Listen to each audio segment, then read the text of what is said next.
Sarah Matthews had dreamed of this day since she was 7 years old, playing dress-up in her mother's old wedding gown. The small church in Springfield was decorated with white roses and baby's breath, exactly as she had envisioned. Sunlight streamed through the stained glass windows, casting colorful patterns across the wooden pews filled with family and friends. At 24, Sarah was a kindergarten teacher who believed in fairy tales and happy endings. She had met Derek Collins at a coffee shop 2 years ago when he accidentally spilled his latte on her favorite book. Their whirlwind romance had been filled with romantic dinners, surprise flowers, and promises of forever. Derek worked as a sales manager at a car dealership and had a charming smile that could light up any room. The wedding preparations had been stressful. Derek had become increasingly demanding about every detail, from the color of the napkins to the choice of music.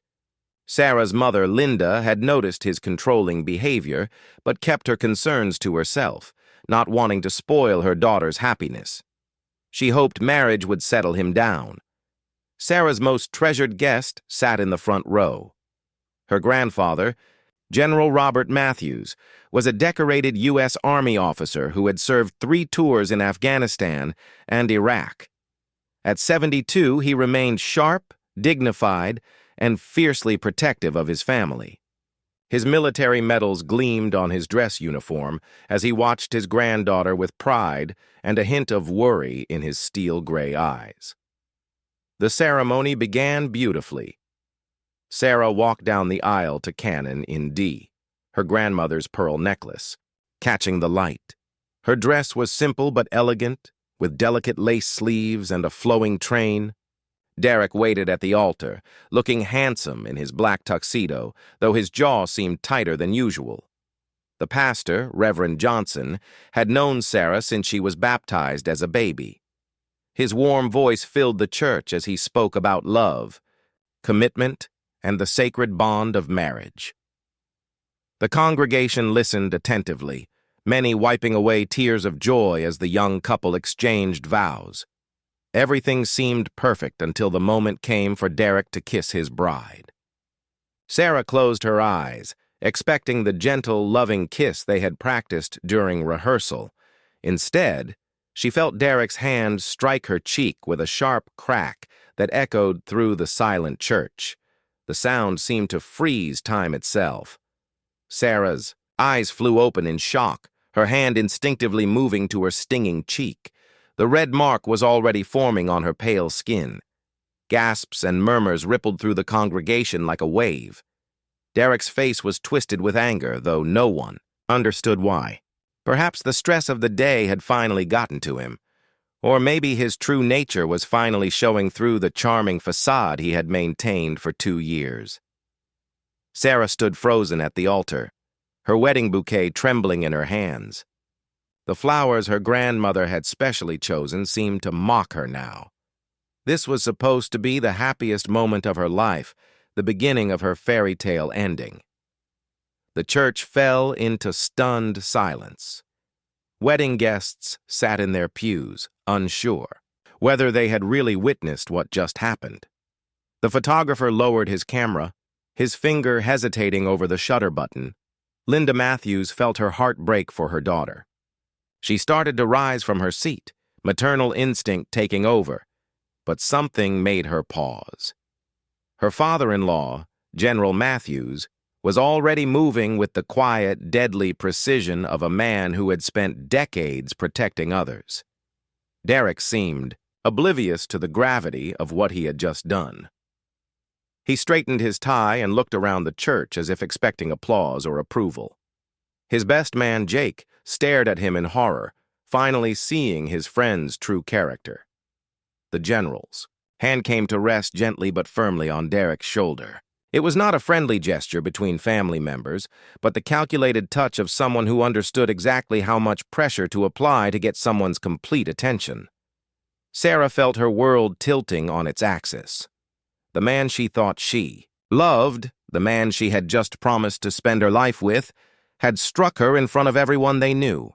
The shame burned almost as much as her cheek, but beneath it, a small flame of anger began to grow.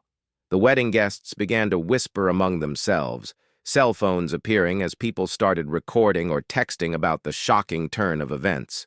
Some looked away, uncomfortable witnessing such a private moment of humiliation. Reverend Johnson cleared his throat, unsure how to proceed. In 30 years of performing weddings, he had never encountered anything like this. The sacred ceremony had been shattered in an instant, leaving everyone unsure of what would happen next. General Matthews' grip tightened almost imperceptibly on Derek's shoulder, and the younger man finally began to realize that his actions might have consequences he had not considered. Derek turned around slowly, his confident expression faltering when he met General Matthews's unwavering stare. The older man's face showed no emotion, but his eyes held the cold intensity of someone who had faced down enemies in war zones across 3 continents. "Son," the general said quietly, his voice carrying the authority of decades spent commanding respect from hardened soldiers. "I think we need to have a conversation." The word "son" dripped with such controlled disapproval that Derek actually took a step backward. Around them, the wedding guests watched in stunned fascination as the drama unfolded. Many had heard stories about Sarah's grandfather's distinguished military career, but few had ever seen him in action. Derek tried to muster his usual charm, the sales-pitch smile that had convinced Sarah to fall in love with him. "General Matthews, I'm sure you understand that wedding days are stressful. Sarah was just being difficult about something and I—" "Stop talking." The command was delivered with such quiet authority that Derek's mouth snapped shut involuntarily. General Matthews had used that same tone to silence rowdy recruits and silence enemy negotiations. It worked just as effectively on wedding altar.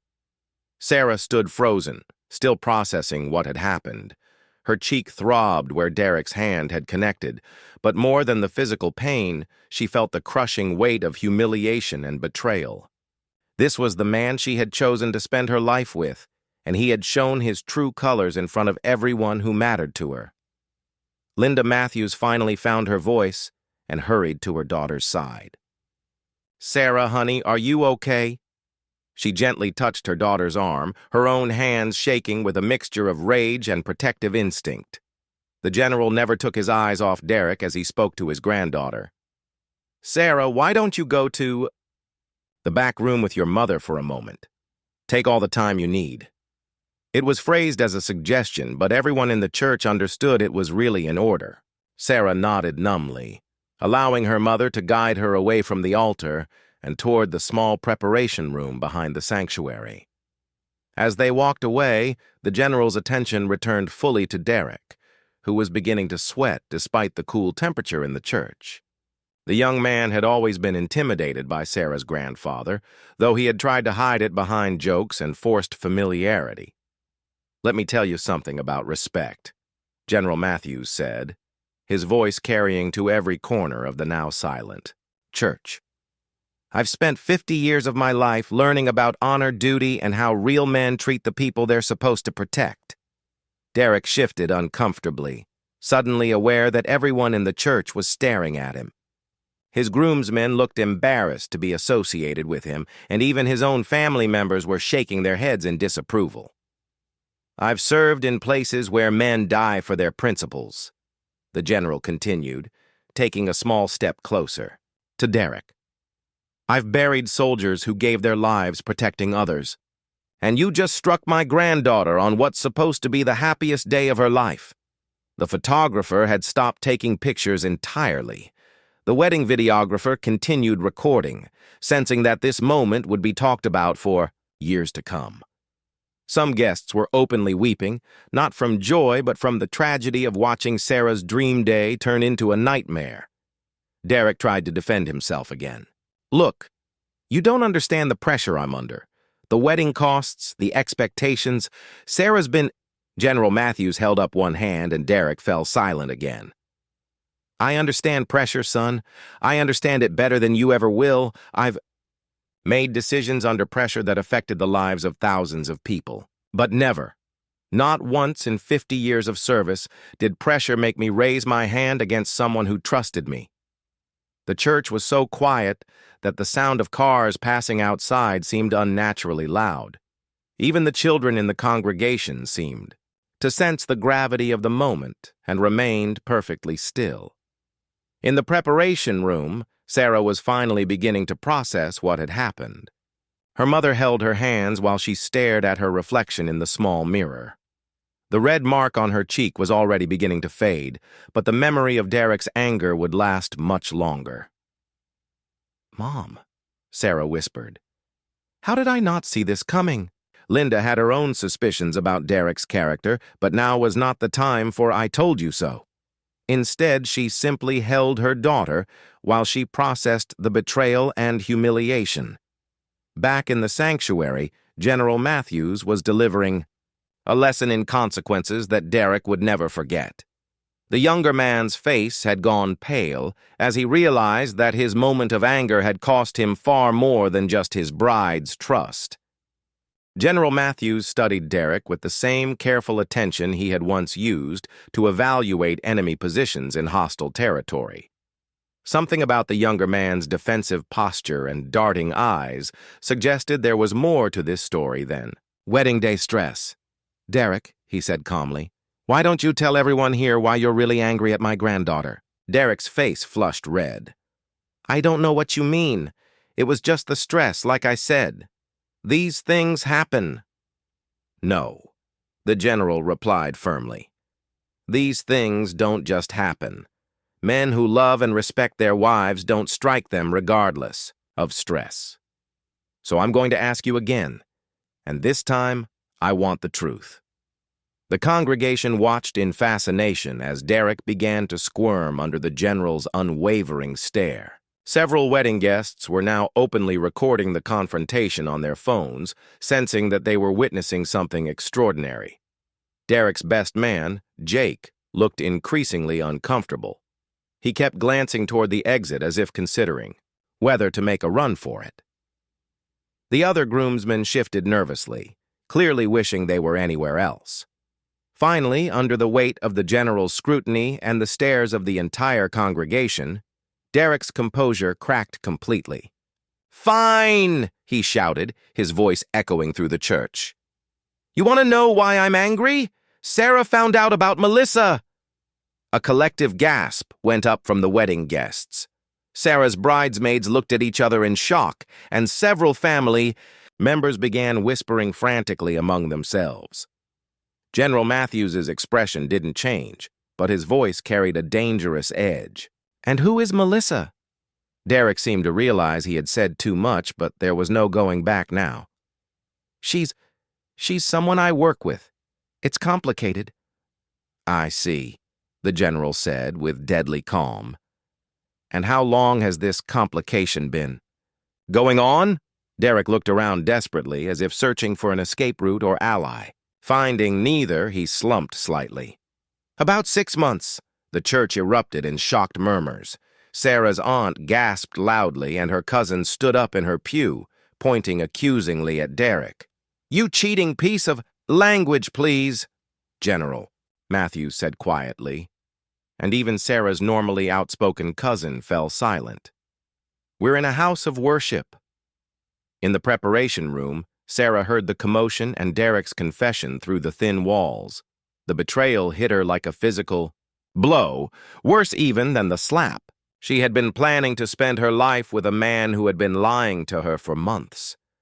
Her mother's face went pale as the implications sank in.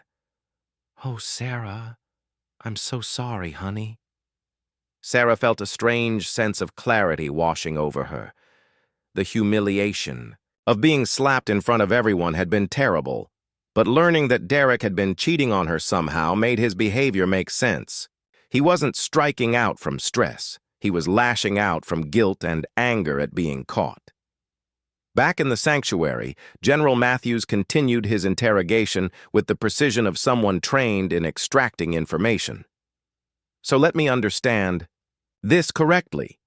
You've been unfaithful to my granddaughter for 6 months. She discovered your betrayal, and your response was to strike her at your own wedding?" Derek's lawyer instincts finally kicked in. Look, I don't have to stand here and be interrogated by you. This is between Sarah and me. No, son, the general replied, his voice carrying the authority of someone who had commanded respect from world leaders and enemy generals alike. The moment you raised your hand to my granddaughter in front of 200 witnesses, you made it everyone's business.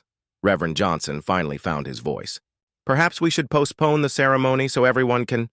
There isn't going to be a ceremony, General Matthews said without taking his eyes off Derek. This marriage is over before it started. Derek's face twisted with a mixture of anger and desperation. You can't make that decision. Sarah loves me. We've been together for 2 years. 2 years of lies, apparently, came a clear voice from the back of the church. Everyone turned to see Sarah standing in the doorway of the preparation room. Her wedding dress was still pristine, her makeup had been carefully repaired, but her eyes held a strength that hadn't been there before. She walked down the aisle with quiet dignity, her mother close behind her. The photographer, who had been uncertain about whether to continue working, raised his camera again. This was a moment that deserved to be documented, though not for the reasons anyone had expected. Sarah stopped a few feet away from Derek, careful to stay within her grandfather's protective reach. Is it true? She asked quietly. Have you been seeing someone else? Derek's shoulders sagged as he realized there was no point in continuing to lie. Sarah, I can explain. Answer the question, she said firmly. Yes or no? The church held its collective breath as Derek struggled with his response. Finally, he nodded. Yes. The single word seemed to release something in Sarah. She straightened her shoulders, removed her engagement ring and wedding band, and held them out to Derek. Then, we have nothing more to discuss. Derek's face went through a series of expressions: anger, desperation, embarrassment, and finally, a cold hardness that Sarah had never seen before. It was as if the mask of charm he had worn for 2 years was finally slipping away completely, revealing someone she didn't recognize. Fine, he said, his voice turning nasty. You want to humiliate me in front of everyone? You're making a huge mistake, Sarah. Nobody else is going to put up with your princess act and your crazy family. The insult to Sarah's family was the last straw for several people in the congregation. Sarah's cousin Mark stood up, his construction worker frame making Derek look small by comparison. Her Uncle Pete joined him, followed by 3 more male relatives. General Matthews held up one hand without turning around, and the advancing men stopped immediately. Gentlemen, I appreciate your concern, but this is still a house of worship. Let me handle this. Derek seemed oblivious to how outnumbered he was, continuing his verbal assault on Sarah. You think you're so perfect with your little teaching job and your precious grandfather. Well, maybe if you had paid more attention to your future husband instead of those stupid kids, I wouldn't have needed to find someone else. The cruelty in his words shocked everyone present. This was not the charming, attentive boyfriend they had all come to know over the past 2 years. Sarah's students' parents, who had attended the wedding, looked appalled that anyone would speak so dismissively about children and education. Sarah felt something break inside her chest, but instead of crumbling, she felt herself getting stronger. Thank you, she said quietly. Derek looked confused. What? Thank you for showing everyone who you really are, Sarah explained. I was starting to worry that people would think I was overreacting, but you just proved that I'm making exactly the right decision. General Matthews stepped forward, his presence commanding immediate attention. Son, you have 2 choices now. You can leave quietly and with whatever dignity you have left, or you can continue making a spectacle of yourself and face the consequences. Derek looked around the church, perhaps finally realizing that he was completely alone. His groomsmen had distanced themselves from him. His own family members were shaking their heads in disgust, and every single one of Sarah's relatives and friends was glaring at him with open hostility. What consequences? Derek asked, though his voice had lost most of its bravado. General Matthews smiled, but it wasn't a friendly expression. Well, for starters, there are about 50 people here with cell phones who have been recording your behavior for the past 20 minutes. By tonight, everyone in this town will know exactly what kind of man you are. Derek's face went pale as he realized the social implications of his actions. In a small town like Springfield, reputation mattered. His behavior would follow him for years. More importantly, the general continued, my granddaughter is a beloved teacher in this community. She has friends on the school board, parents who trust her with their children, and colleagues who respect her. When word gets out about how you treated her, and it will get out, your business prospects in this town are finished. The truth of this statement hit Derek like a physical blow. His car dealership depended on local customers and word-of-mouth recommendations. Alienating the entire community was professional suicide. You can't do that, Derek protested weakly. I don't have to do anything, General Matthews replied calmly. Your own actions have already done it. I'm simply pointing out the natural consequences of your choices. Sarah's mother approached her daughter with quiet dignity. Sarah, do you want to change out of your dress? We can take you home whenever you're ready. Sarah looked down at her wedding gown, the dress she had dreamed about wearing since childhood. It was beautiful, but now it represented the death of her naive faith in fairy tale endings rather than the beginning of a new life. Actually, she said, surprising everyone, including herself, I'd like to say something to everyone before we go. She turned to face the congregation, her wedding dress rustling softly as she moved. The church fell silent as everyone waited to hear what she would say. I want to thank all of you for coming here today, Sarah began, her voice carrying clearly through the sanctuary. I know you came to celebrate love and commitment, and I'm sorry that instead you had to witness something ugly and painful. Several people in the congregation shook their heads, indicating that she had nothing to apologize for. But I also want you to know that your presence here today gave me the strength to do what I needed to do, she continued. Seeing all of you, my family, my friends, my students' parents, helped me remember who I am and what I deserve. Her voice grew stronger as she spoke. I deserve to be with someone who respects me, who values honesty, and who would never raise a hand to me in anger. I deserve better than lies and betrayal and cruelty. The congregation erupted in supportive murmurs and quiet applause. Sarah felt tears in her eyes, but they weren't tears of sadness. They were tears of relief and growing self-respect. Derek watched this display of community support with growing alarm, finally understanding that his actions had cost him far more than just a wife.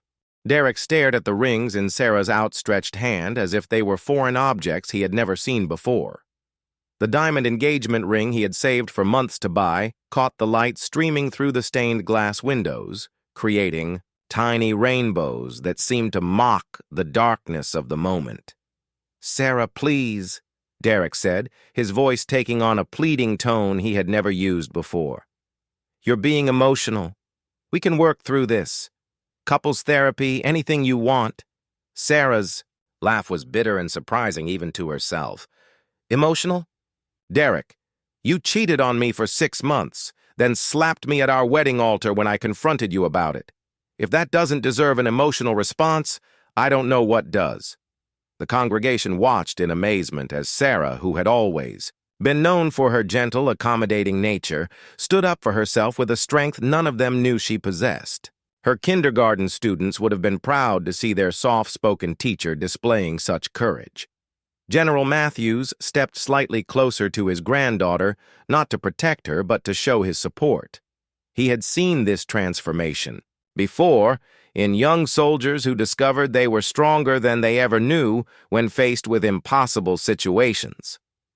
You don't understand the pressure I've been under, Derek continued, grasping for any excuse that might save the situation.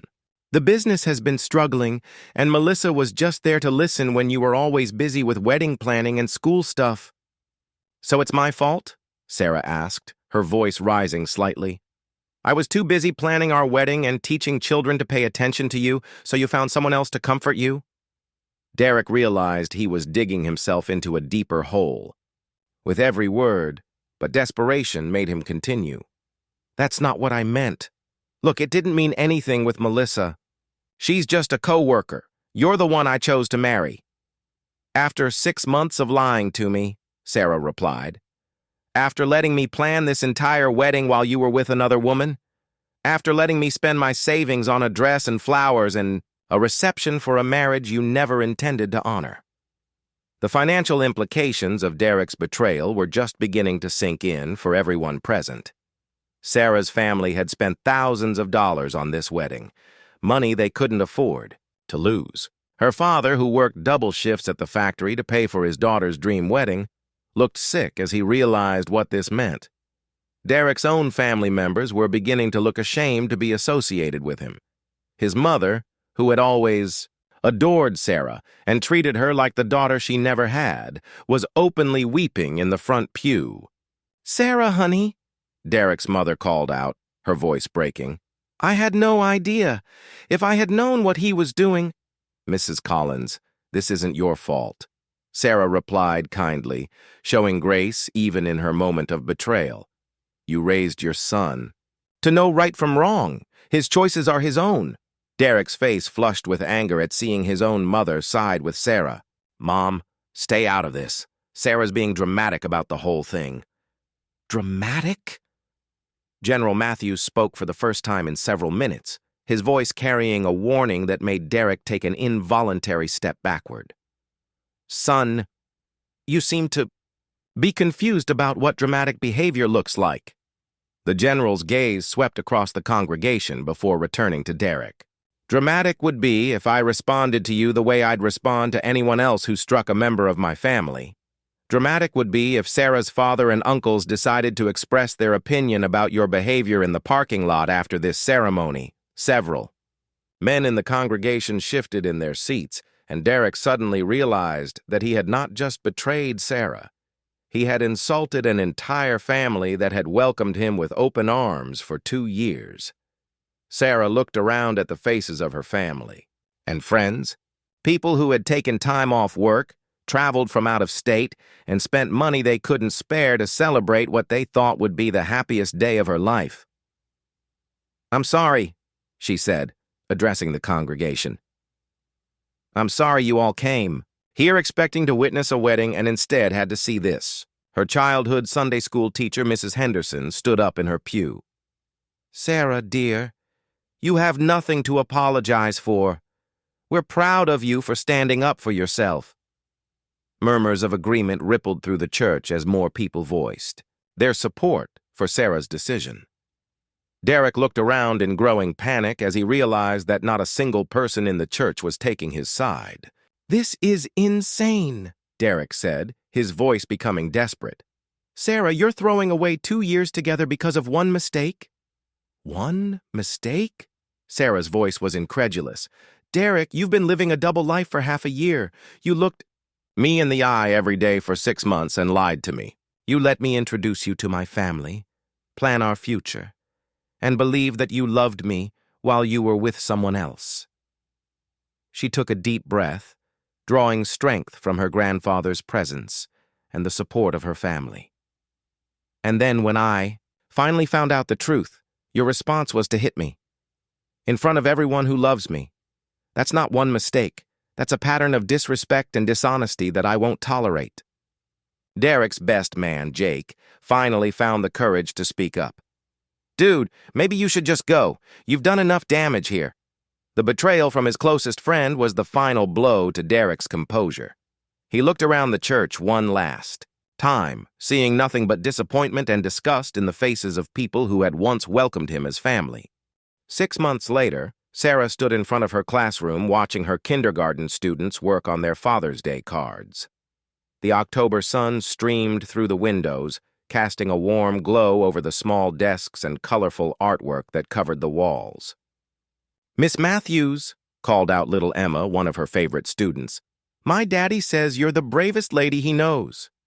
Sarah smiled, remembering Emma's father had been at the wedding that terrible day. "That's very kind of him to say," he said. "You were like a superhero when you stood up to that mean man," Emma continued, completely unaware of the weight of her words. The other children looked up with interest. They had heard whispers from their parents about their teacher's canceled wedding, though none of them fully understood what had happened. "Sometimes being brave just means knowing what you deserve and not settling for less," Sarah explained gently, turning the moment into a teachable one. "It means standing up for yourself when someone treats you badly." The school day ended, and Sarah was cleaning her classroom when she heard a familiar voice in the hallway. Her grandfather appeared in the doorway, wearing his civilian clothes, but still carrying himself with military bearing. "How's my favorite granddaughter?" he asked, though they both knew she was his only granddaughter. "Getting stronger every day," Sarah replied honestly. "How are you doing, Grandpa?" "Better now that I see you smiling again," he said, settling into one of the tiny kindergarten chairs that made his 6-foot frame look comically oversized.